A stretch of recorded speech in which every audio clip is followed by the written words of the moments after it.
Dave, Richard, and I get into a pizza eating contest, then there would be a surprise winner, an upset victory.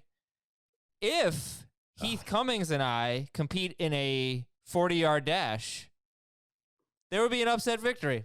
Just going to throw that out there. I would win. Wait, It would be an upset if I beat you in a pizza eating contest? No. I would be the underdog.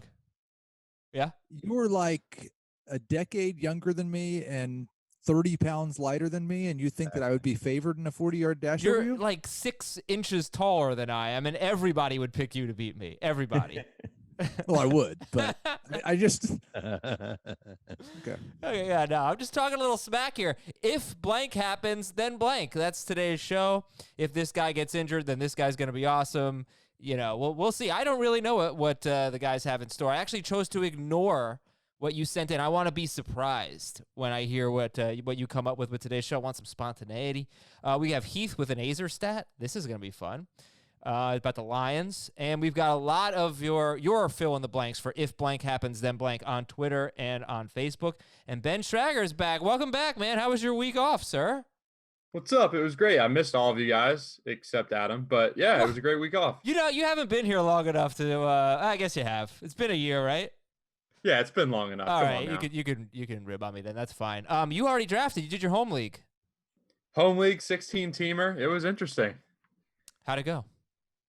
I kept Michael Thomas, so that was great, but I had to take Odell at the end of the first round because wide receivers were that bare, and it wasn't pretty. Oh, okay. So Thomas and Beckham, who are your running backs? Thomas, Beckham, Chris Carson, and Mark Ingram. Ingram is just for the trade block. I'm going to get rid of him. And then Keyshawn Vaughn and Marlon Mack for the flex. All right, 16 teams. Remember, teams. 16 teams, right. Not bad. 16-team league. Had to take Drew Brees at quarterback. Oh, as the 12th quarterback, but I hate it when I have to pick pick a guy who's like a top 10 quarterback every year to be my starter. Oh, the horror of it all.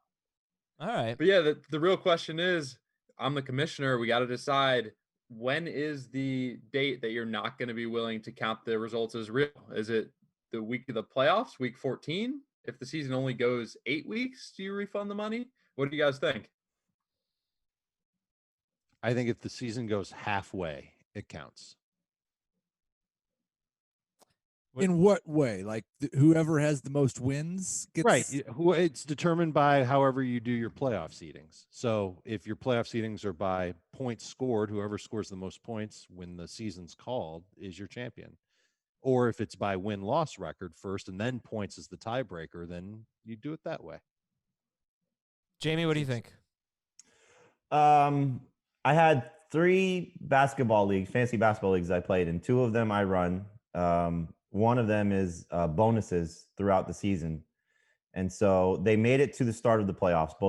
All 3 of the basketball leagues made it to the start of the playoffs. One, playoffs were just starting when the season was put on hold. I just told everybody we're just going to stop because of the 8 games left that they were going to play or, still to play.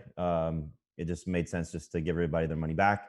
The one with the bonuses, there was a lot of back and forth. I just did the same thing, just don't count it as the season being played.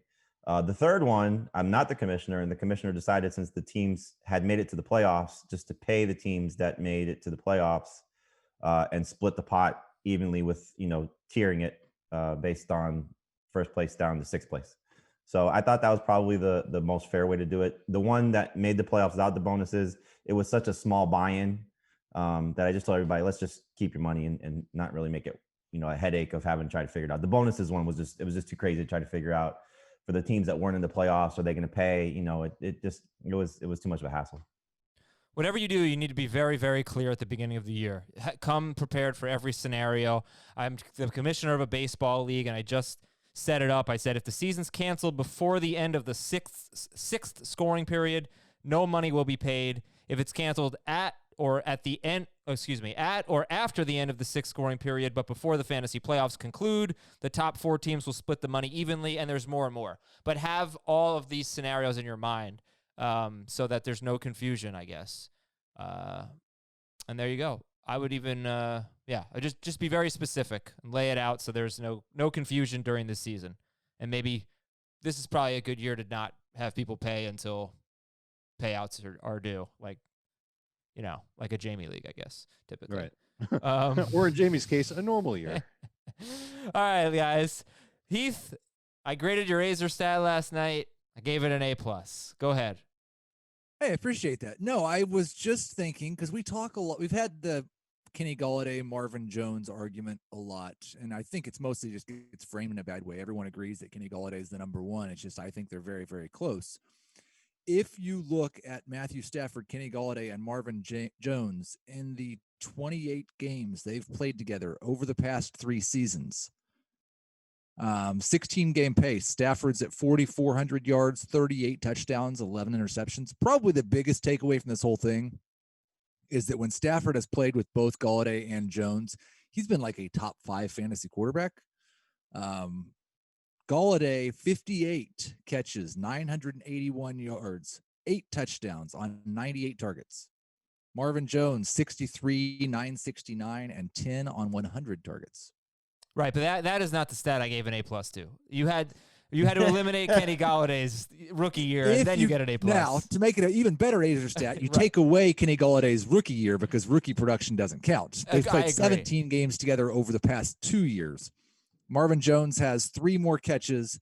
Kenny Golladay has 190 more yards, and they have the same number of touchdowns. Golladay has 13 more targets, and Stafford's at 4,600 yards and 33 touchdowns.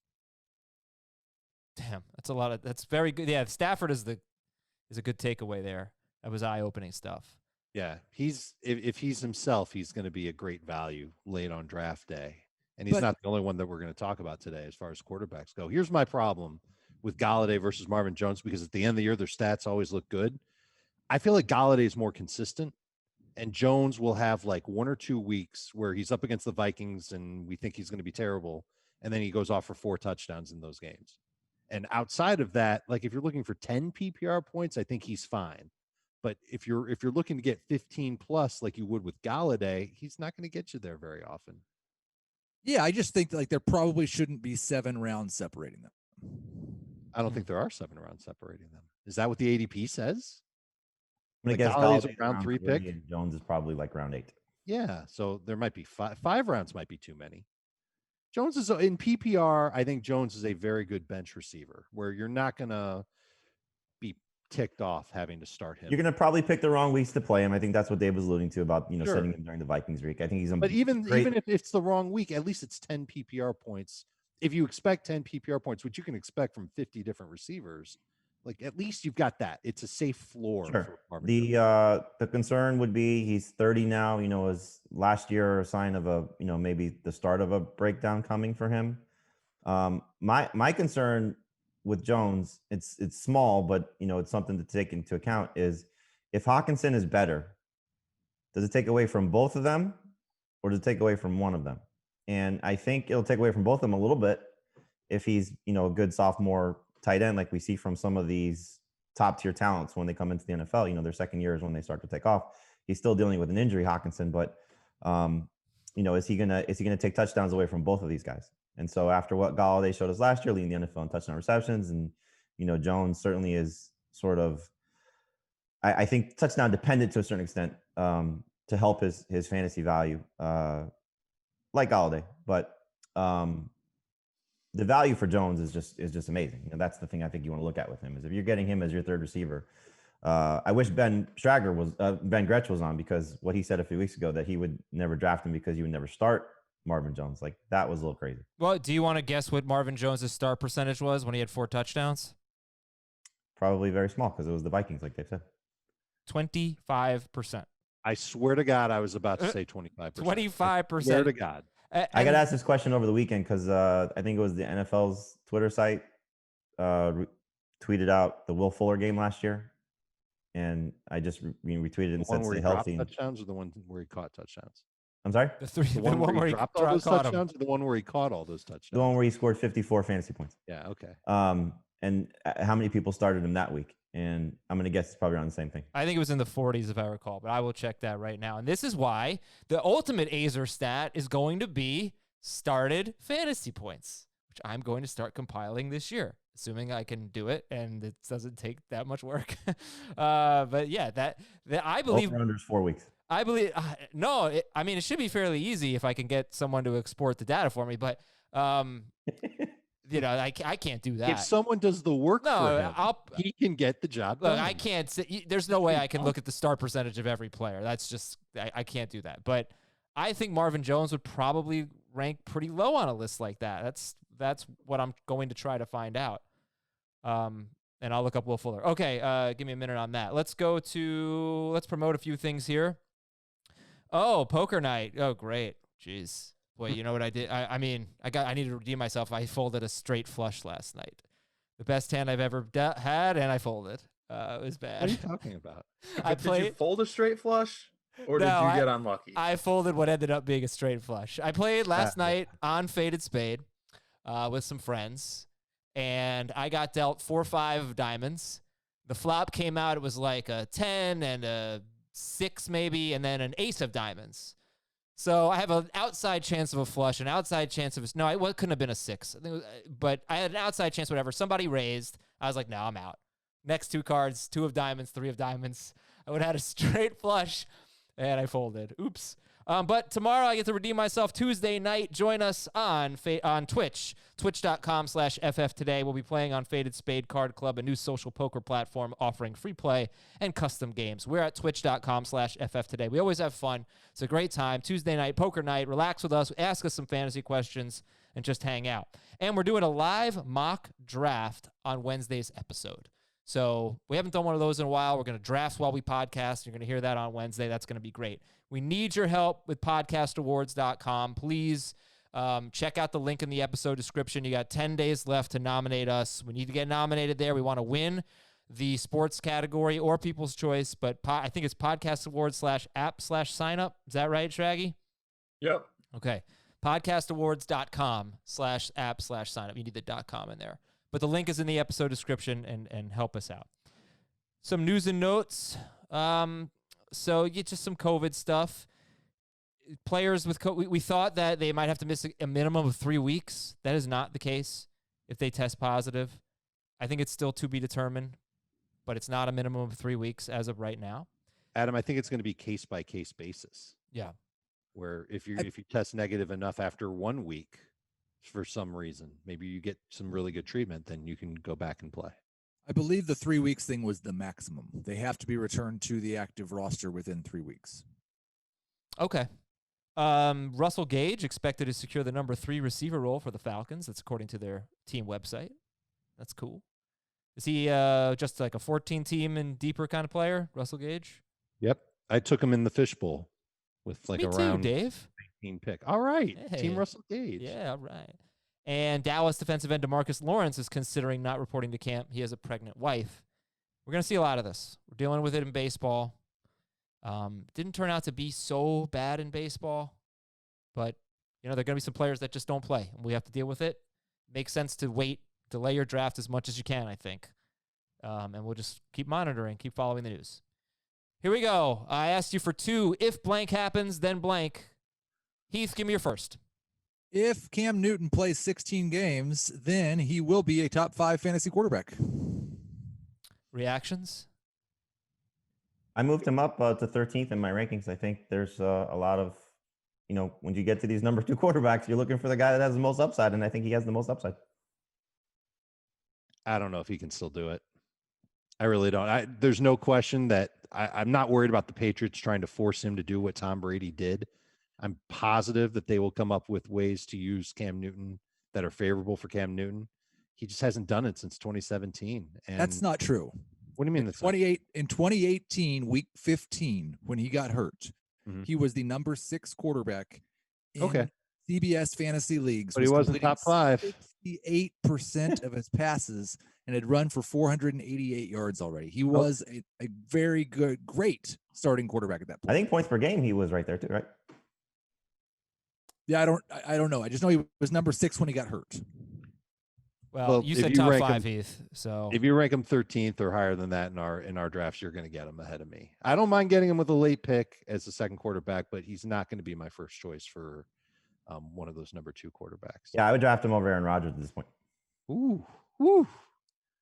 It's funny. I could see that, but it's guys like Daniel Jones especially Daniel Jones. Like I feel like his upside is crazy. I don't want to miss on that. I'd rather get Jones than Cam. Right, and what I don't know is why would if we're just talking upside, we're not talking about like the risk of Cam being hurt or missing time or the risk of Cam just not being able to figure out the New England thing. But if we're only talking upside, why would we think that Daniel Jones has more upside than Cam Newton? Because that's exactly the move that I made, Heath. I had Daniel Jones 13th, and I flip-flopped him with Newton because I think if Newton hits, he's going to be better than Daniel Jones.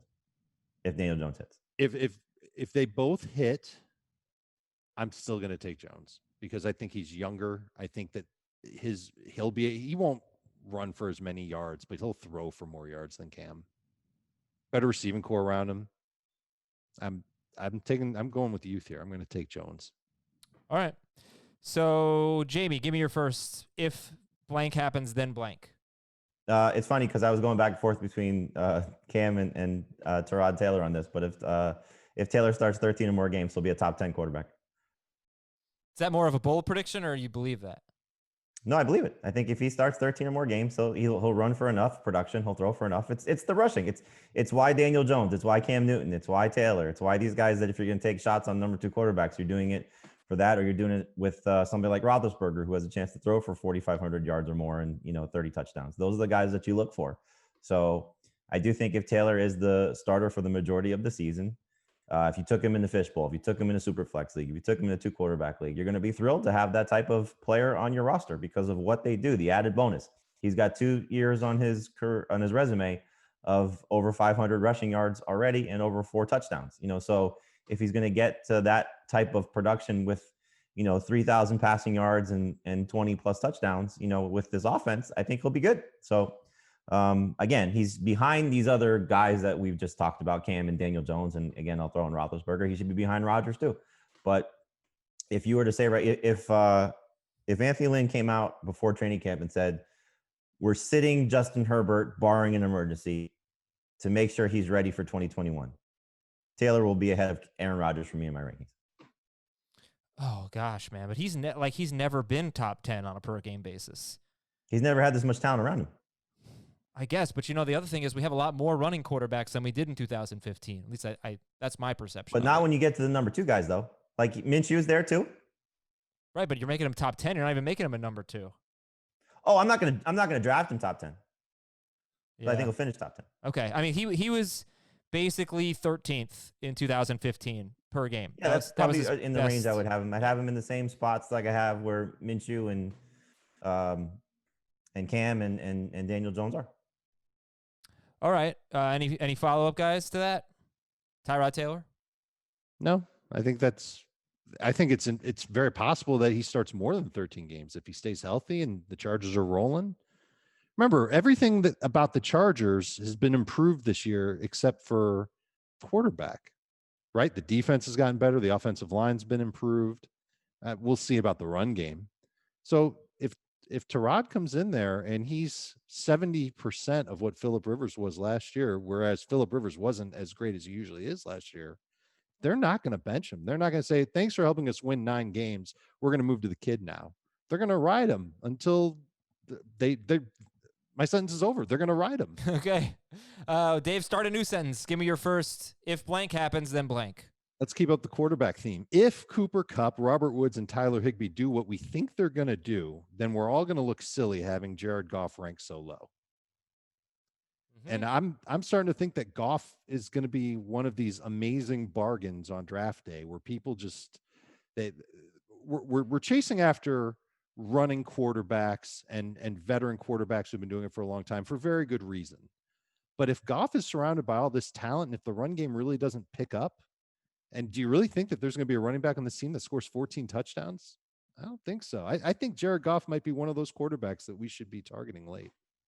Yeah, he had 4 awful games last year against. And who were they against? Right, Baltimore, Chicago, and Pittsburgh.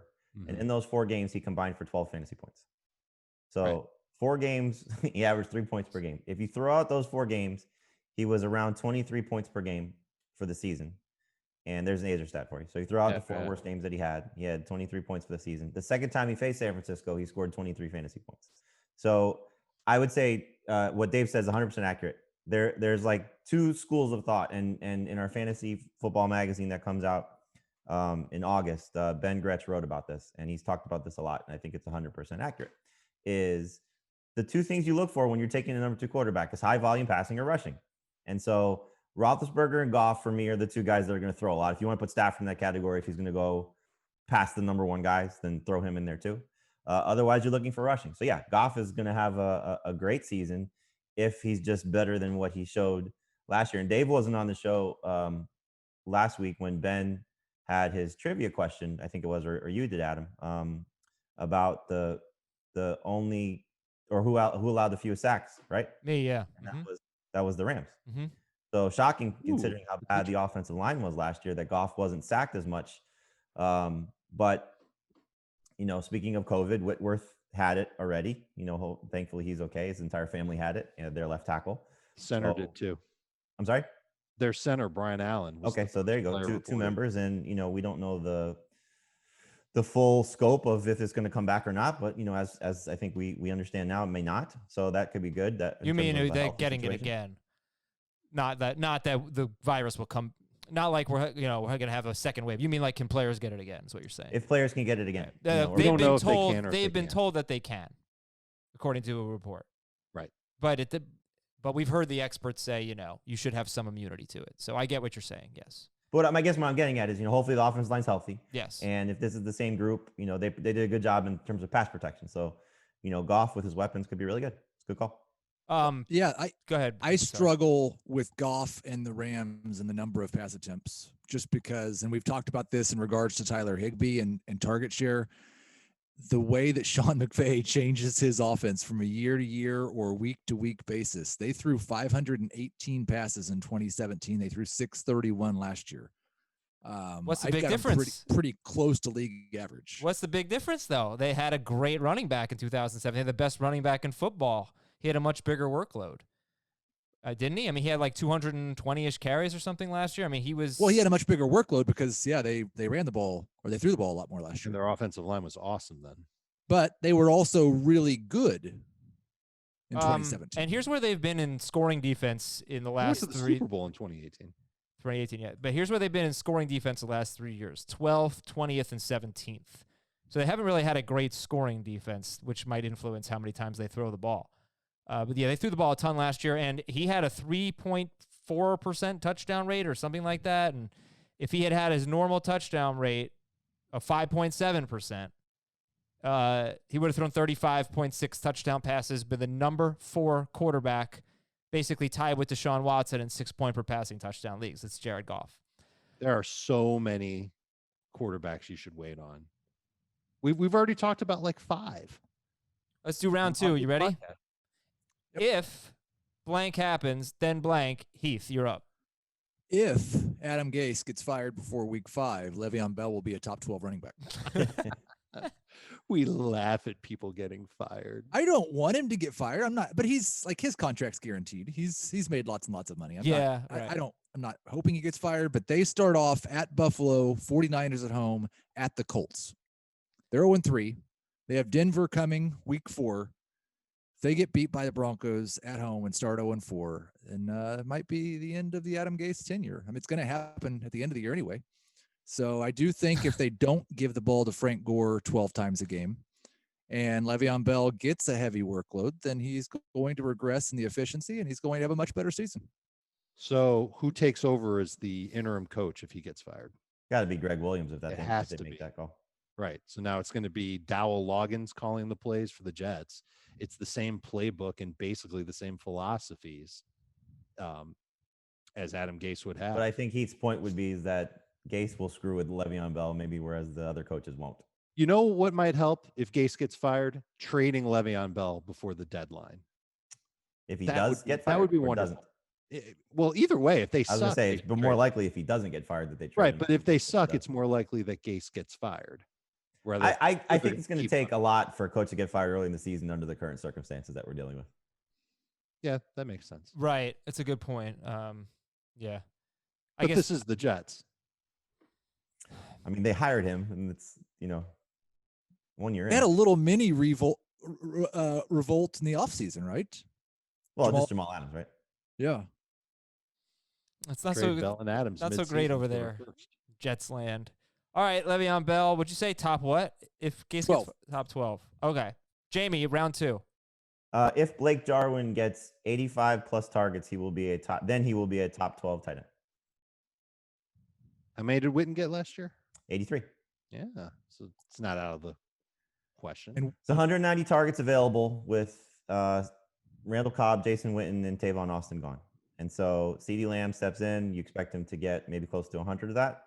And so, is there another receiver that's going to command a ton of targets, or just the 24 or so that Tavon Austin left, between Cedric Wilson and the rest of the group there? So, Jarwin, I hope he's better than what Witten did. Witten was 63, 529, 4 on those 83 targets, but you essentially need about 85 targets to be a top 12 tight end. And I think he's going to get there. So I have him ranked as a number 12 tight end right now. I think he's in that group of those number 2 guys that we've talked about with Gesicki and Fant and Jonnu Smith and Jay Sternberger and Hawkinson, all these guys that have, the potential to be a number 1 guy. But there's, I think, a clear path here for Jarwin based on what this offense is and what role he's stepping into. Yeah, I like this one. I think what people overlook sometimes when they talk about the Cobb and the Witten targets and Lamb and Jarwin chopping those up is Jarwin had 41 of his own last year. So it's not like he has to get 85 more targets than he did last year. He just needs 44 more than he did. And Lamb can have the rest. And Dak has averaged 106.5 targets per year just to his tight ends. The lowest number in the last 4 years, 92 targets. And that was when Witten was in the broadcast booth. So at the floor for tight end targets in Dallas is 92. The good old days. Takes a huge share of that, then we're hitting 85 targets. Jason Witten in the broadcast booth. All right. Le'Veon Bell, Blake Jarwin, and Dave finish off round 2. If his training regimen is as detailed and focused as his trainer suggests, then Ronald Jones will be a league winner this year. Ooh. All right, you got some insight there, right? I talked to his trainer, Luke Neal. He also trains Jamal Williams. And you'll expect a trainer to be overly positive about his guys no matter what. And that was the case with Ronald Jones. But he's up to 225 pounds. I know we're always worried about when a running back gains weight. Luke Neal is also his chef. So he's cooking for Jones, and he insists that Jones is on a very strict diet and that the difference between good weight and bad weight is in the diet, as I could attest to, although I'm not a professional athlete that runs for 1,000 yards. He's been working on pass protection every single day. He's been working on his receiving every single day. He's running with great burst. And just one last point on the whole weight gain thing. Last year, he trained with Luke Neal. He went from 206 pounds to, I think, 218 pounds, a 13-pound gain, and he was still running right in the 4.4 range. And if you go back and watch his film from last year, plenty of examples of him running with explosiveness. So if that keeps up and he gained less weight this offseason, then Ronald Jones is going to have speed on his side. And if the pass protection really plays out for him, then he's going to be on the field a lot for Tampa Bay. Last week, I talked about how I thought it was crazy that Jamie spent a round 5 pick on Ronald Jones. I'm thinking there's a chance it might not be so crazy, and that if we do catch glimpses of him in training camp, that might be too late to get Ronald Jones this year. So you're saying he's added like 19 pounds, was it? I may have missed the number. Over the last since 2 being drafted seasons, he's gone from 206 to 225. He did not do it in one offseason. Yeah, that's 206 to 218, something like that. Right. And then he went from 218 to 225. So he actually put on less weight this offseason, but he's still as explosive. We have to wait and see, like, just how things shake out in training camp. But I'm getting a little bit excited about where Ronald Jones is at and what he can actually contribute to Tampa Bay's run game. So he had 172 carries last year, Ronald Jones, and 6 of them went for 20 or more yards. Whereas Le'Veon Bell had how many carries? And none of them went for that many, for 20 yards. 245. That's a pretty good number, by the way. 6 carries of 20 or more yards for Ronald Jones. That's impressive. Okay. Sure. Any It's follow-ups? funny because I almost had a Ronald Jones if Ronald Jones still can't block, Dario Ogunbowale might be James White. And that's something to worry about, is that Ogunbowale could still be in that James White role if Jones doesn't prove it in camp. And that means Jones and Vaughn could split the rest of the work. I would just imagine that Jones would have enough of a grip to begin the season to limit Vaughn to like 5 to 7 touches per game max to begin the year. I've moved Vaughn way down in my rankings. Okay. All right, let's go through some ADP for the players we talked about here. Cam Newton, QB 20 since July 1st. What's that all about? There are people who just don't want to deal with it because they're worried about the injuries. Okay. They're worried about him not fitting in. Look, the first thing I thought, because I wasn't on the podcast, I was in Chicago when Cam signed with New England. The first thing I thought is, how can you argue him as a bad late round pick? It's just a matter of where does he stack up amongst all the other late round quarterback picks, and do you even want to carry two quarterbacks? Yeah. So, yeah, I think most people will want to carry two quarterbacks, especially this year. Yeah, right, exactly. With the whole coronavirus mess. So he's not a bad late round pick. I just don't know if I want to invest so much in him. Like getting him before round 9, I think that's ludicrous. If it's the double-digit rounds, who can fight you on it? He's got that kind of upside. And if you're wrong, whoopsie daisy, you cut him and you go to the waiver wire and you pick up a Drew Lock or a Ryan Tannehill or whoever's there. Tyrod Taylor is QB 30 right now, going after Sam Darnold, Derek Carr, Dwayne Haskins.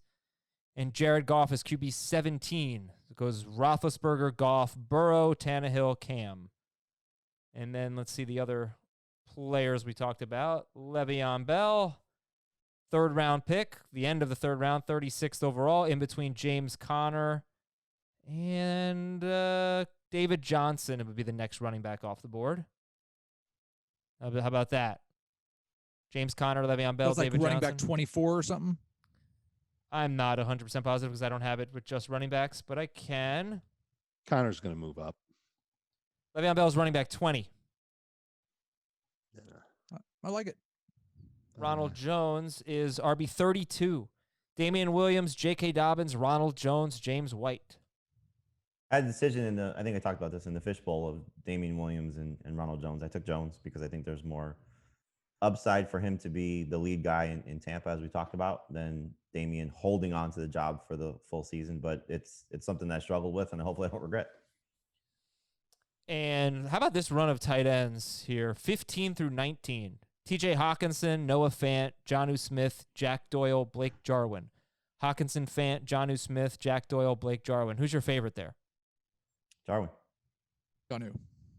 I think I have Jonnu ranked the highest of them all. I might have Fant actually ranked the highest of them all, but it could be just for early season schedule. Well, thank you, guys. Good stuff. We're going to take a quick break. When we come back, tweets, Facebook comments, and emails. If blank happens, then blank. If you stick around after the commercial break, then you will hear great content. We'll be right back. Then Joe Burrow will throw for 4,000-plus yards, second to Luck in rookie passing yard history. Yeah. Yep. Seems. I would say if Joe becoming Burrow a little plays bit of a 16 value pick now. He's going around 6. I mean, that's not bad for the fact that he's now committing himself to 4 more years to play. AJ Green? Yeah. What were you saying, Heath? I think I would say if Joe Burrow plays 16 games, he'll throw for 4,000 yards. If Josh Jacobs from Josh F., if Josh Jacobs gets 40 catches, he will be worth a first-round pick in PPR. Agreed. Yep. Yeah, I think I don't even know if it needs that much. Yeah, that sounds good. I mean, 40 would be nice. Yeah, he'd be a top 10 fantasy running back in PPR. Is that basically what we're saying? I think that's pretty logical. From Mad, I should just wear my glasses. I can't ever read anything. Mad-ism.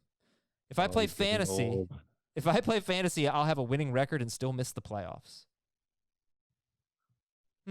That's not good. No, I don't agree. If you have a winning record, you're going to make the playoffs. Think positively, Mad-ism. Sorry I messed your name up. Craig Stell. If Kareem Hunt plays more than 10 weeks, Nick Chubb will not be a top 15 running back this season.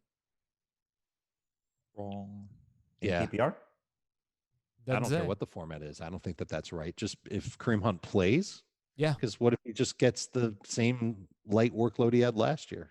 He was getting right around 10 touches per game. But what was Chubb during the 8 weeks that Hunt played? I think he was 16th or 17th, yeah, in PPR. Yeah, I think that's true. Yeah. I think Chubb will be just fine if Hunt's not getting a lot of work. I think this team's going to run more this year. And yeah, I only getting a minimal workload, then Chubb's going to get the rest. I think that would be the floor is 16. So he's still somebody you're drafting in round 2 in PPR, but I think it hurts him, as we saw. All right, this is from Donnie's take. If Drew Brees gets hurt, Jameis Winston is a top 3 fantasy option. Ooh. As long as Taysom Hill doesn't get in the way.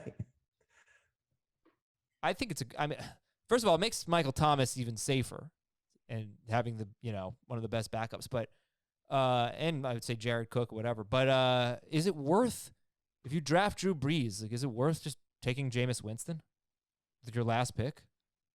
Not in one of our standard leagues where you only have 5 bench spots. Right. This is another special COVID year type of thing that commissioners have to consider. And I'll bang the drum for this all day. You should have extra roster spots in your league. Go deeper in your drafts. But doesn't that make the waiver wire that much harder if somebody gets it? Maybe, but it's at the very least, it'll give all the managers in your league the opportunity to safely handcuff players if they so choose, so that they can't complain on Sunday morning, I don't have a quarterback because my guy is not available to play. Well, give them at least the opportunity to go and do it. And if you're worried about the waiver wire being light, then enforce one of those roster spots to be the backup quarterback, where if you draft Drew Brees, you automatically have Jameis on your roster for however long you have Drew Brees. I am leaning more and more, and this is off subject, but I'm leaning more and more towards not expanding rosters, giving COVID IR spots, and allowing people to make first come, first serve waiver ads after fab runs.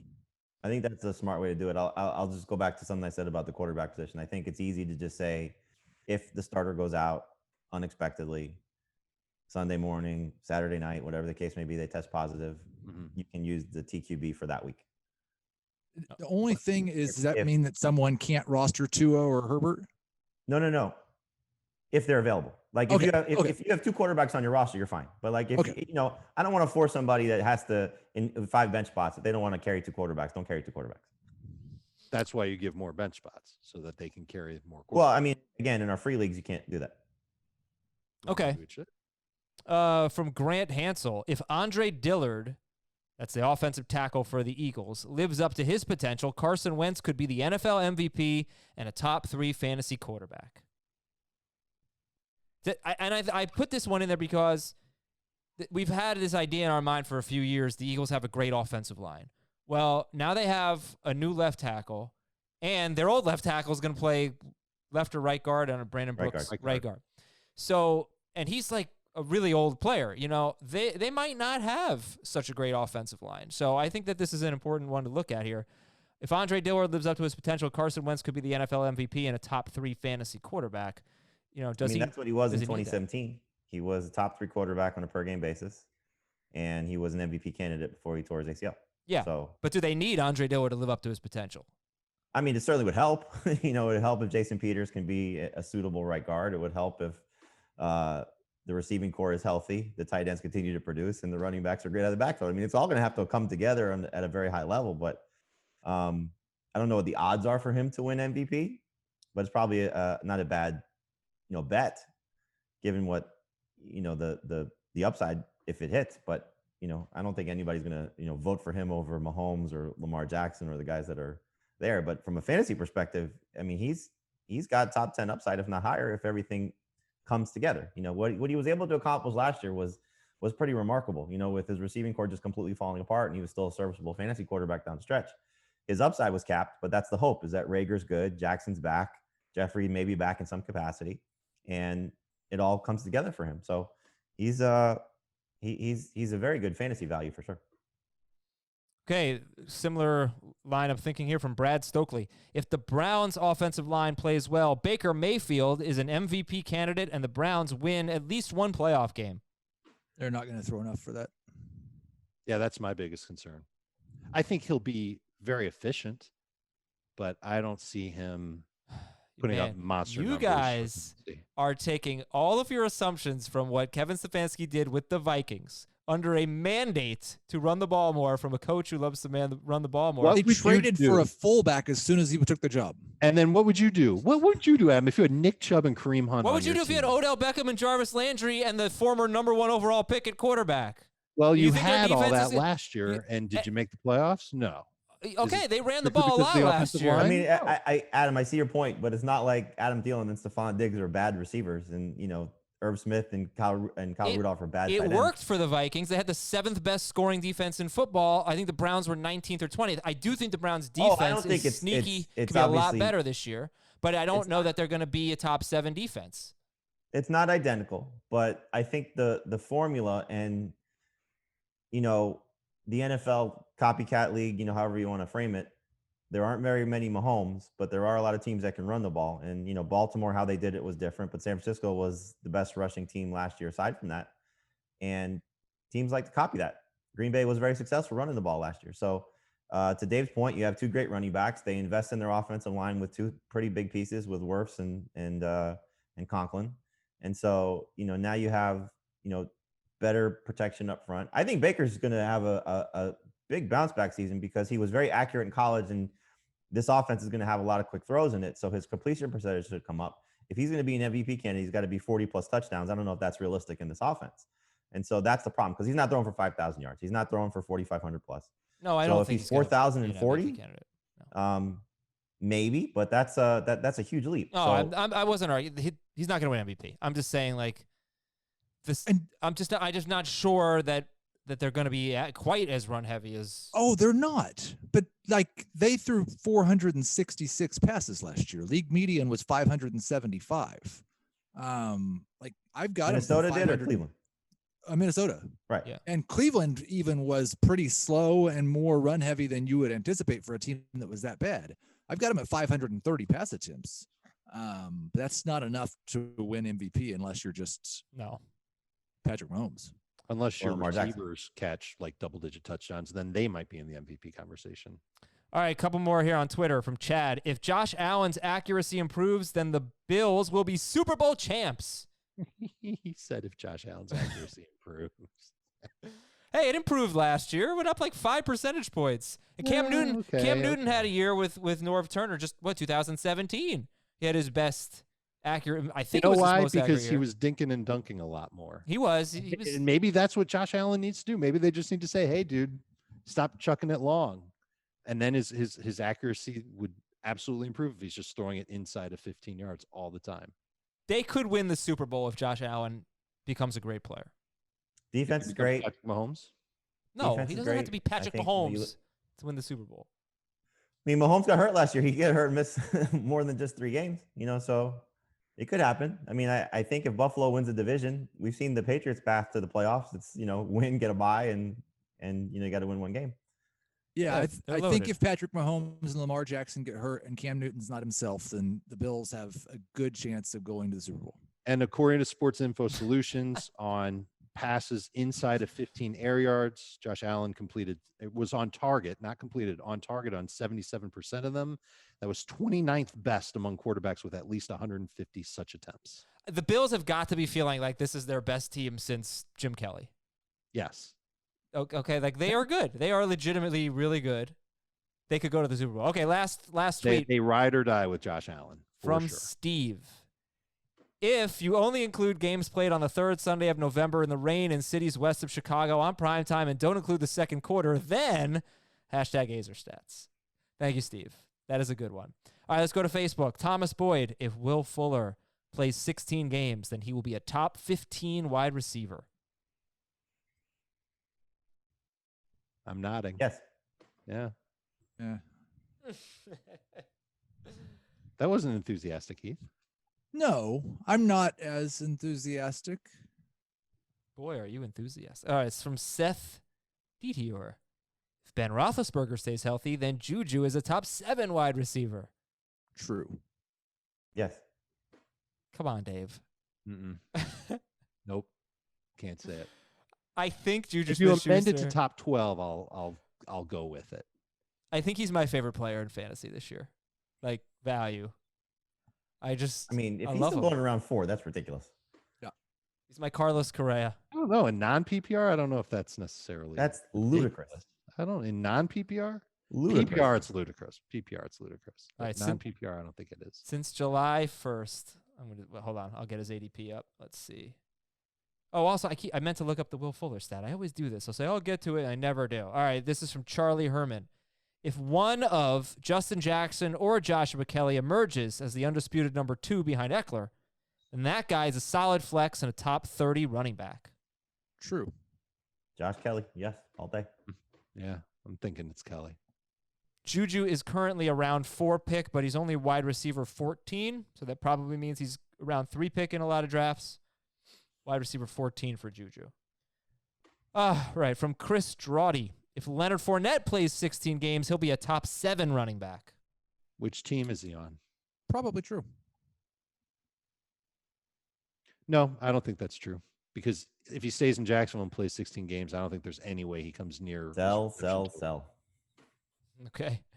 He wasn't a top 7 running back last year with like 3 touchdowns? He was like huge difference in PPR and non-PPR. I think he was like 12th in non and 7th in PPR, right around there. But of course they have Chris Thompson now. But of course he won't score 3 touchdowns on those touches.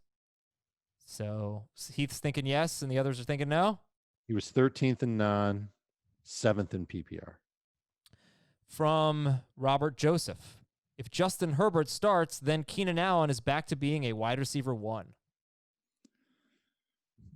Maybe. No. I don't think Herbert or Tyrod Taylor can put Keenan Allen back as a wide receiver 1. Next, from Sean Mosher. If Ryan Tannehill is for real, Jonnu Smith is a top 5 tight end. Not enough targets. Yeah. Amend it to top 10, and I think he can be toward the bottom of the top 10. Okay. Trying to buy time to look up Will Fuller's start percentage here. Would you like to hear a quick Yeah. nugget on Jamal Williams, Thank Adam? you. I would love to. So the trainer, Luke Neal, who I mentioned with Ronald Jones, is also training Jamal Williams. They're actually working out together every day in Arizona. And Jamal Williams has focused this year on his hands. And apparently he's running routes as good as a receiver. This is one that I feel like I have to see to believe, but he's running routes like a wide receiver. He's not dropping anything. He's really, Jamal Williams is just like dedicating himself to be a better pass catcher. That's been his focus. They should really trade him. Who's taking him? Oh, I would imagine some team would be looking at a player like him for depth. Why not as a 3rd running back? Would you rather have Jamal Williams or Dario Gumbawale? Okay. All right. Especially if Williams is certainly catching passes, but he's in a contract year. And I mean, I'm talking like a 6th, 7th round pick. Something. Right.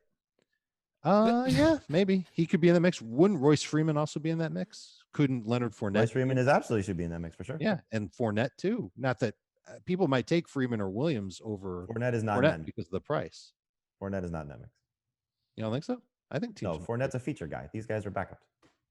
But if you're trading a 6th or 7th round pick for any of these, there's also significant contract differences. Fournette's still playing on high end rookie. That's the one thing. Unless you make Jacksonville eat the money.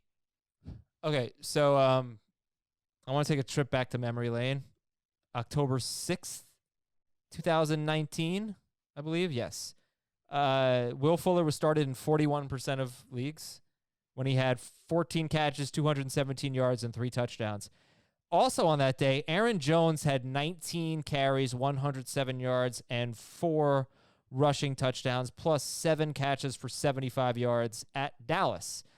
So I'm looking at our notes from that show. Dave and Heath were on with me on Sunday night. Heath, you're 2 winners.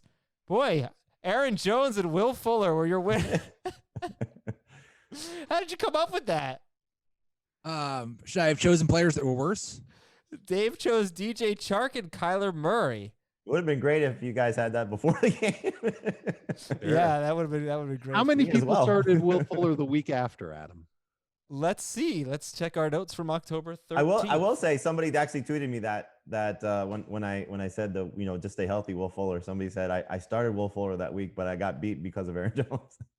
Oh, interesting. He was started in 83% of leagues the next week, and he should have had a big game, but he dropped 3 touchdowns. He had 5 catches for 44 yards on 9 targets at Kansas City. What about the week after that? I want to know just the residual effect of that 3 touchdown game. Okay. How long do people stick with him? Will Fuller. It's a fun game, isn't it? He left with a hamstring injury the week after that in the first quarter.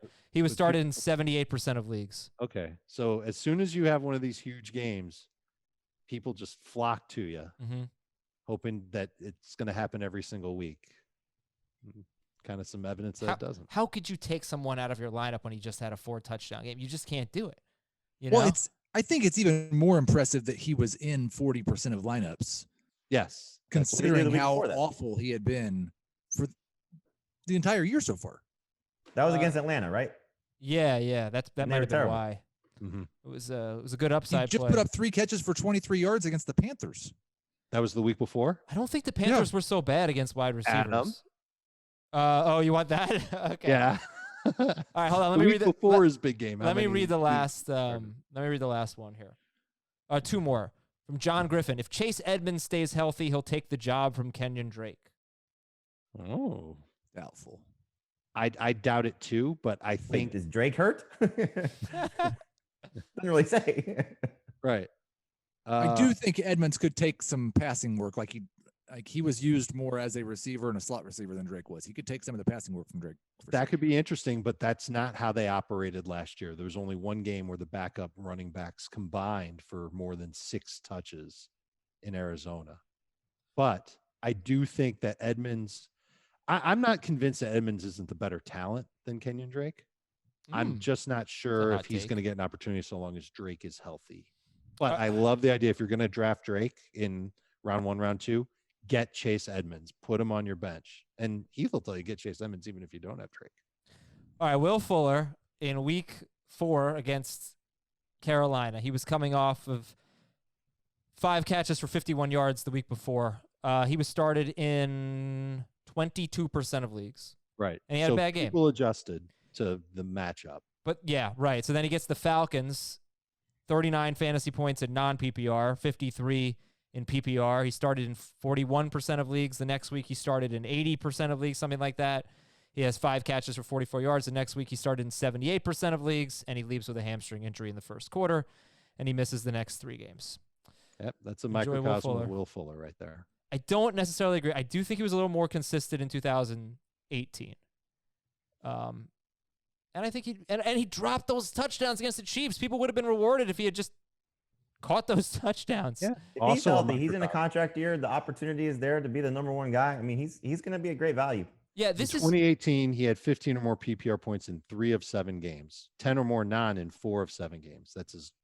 He had 14 or more PPR points in 4 of 7 games, and that's pretty good. Sure. And not just that, he had 3 enormous games with over 100 yards and a touchdown out of 8 games. So he had 4 good games. He had 1 game that was solid, and he had 2 stinkers. Yeah, that was a really good year for him. So that's when I started to really like Fuller. Actually, no, I like him going to there. Stay healthy. Yeah. Okay, last one. We'll end the show. From Dan, if Adam Gase is fired in October, then Le'Veon Bell has top 10 upside in games played in November and December, but only at home if there are no fans seated in odd number rows. #AzerStats. All right, I like it. It's taken off. Terrible stats. Those are Azer stats now. Also, if you've ever seen the movie Little Big League, the announcer there gives great Azer stats. You know what I'm talking about, Little Big League fans. Baseball's back this week. Get excited. We'll talk to you on Tuesday with the all upside team versus the all down or the all floor team. We'll figure it out. We'll talk to you then. Go win your league. Want more of the Fantasy Football Today podcast and nonstop year-round fantasy advice? It's simple. Hit the subscribe button and hang with us all throughout the year.